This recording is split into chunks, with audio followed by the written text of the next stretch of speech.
আউযুবিল্লাহি মিনাশ শাইতানির রাজিম। বিসমিল্লাহির রহমানির রহিম। হযরত আবু মুসা রাদিয়াল্লাহু আনহু থেকে বর্ণিত, তিনি বলেন, রাসূলুল্লাহ সাল্লাল্লাহু আলাইহি ওয়াসাল্লাম ইরশাদ করেছেন, রোগীকে দেখতে যাও, অভুক্তকে আহার করাও এবং বন্দীদেরকে মুক্তি দাও। বুখারী শরীফ। সম্মানিত দর্শক শ্রোতা, আসসালামু আলাইকুম ওয়া রাহমাতুল্লাহি ওয়া বারাকাতুহু। আজ 21শে মার্চ শনিবার, 7ই চৈত্র 1432 বঙ্গাব্দ এবং 1 শাওয়াল 1447 হিজরি।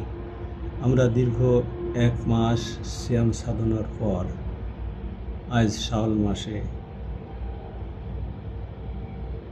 1 তারিখে এই হাদিস আমি বর্ণনা করছি। রিয়াদুস সালিহিনের 3য় খণ্ডের 898 নম্বর হাদিসটি। হাদিসে রাসূল সাল্লাল্লাহু আলাইহি ওয়াসাল্লামের 3টি স্পষ্ট দিক নির্দেশনা দিয়েছেন, 3টি আদেশ করেছেন। এক হচ্ছে রোগীকে দেখতে যাওয়া সম্পর্কে, অভুক্তকে আহার করা এবং বন্দীদেরকে মুক্তি দেওয়ার ক্ষেত্রে।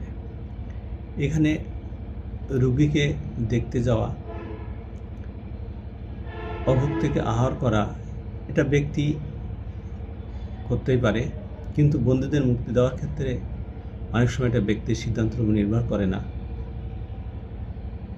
এটা যে ব্যক্তি বা যে সংস্থা এই বন্দি মুক্তির এখতিয়ার রাখেন, তাদের ক্ষেত্রে এই পরামর্শ।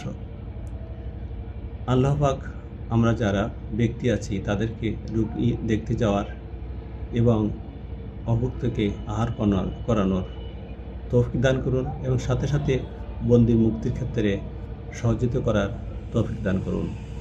আমিন। চ্যানেলটি ভালো লাগলে অবশ্যই সাবস্ক্রাইব করবেন। ধন্যবাদ।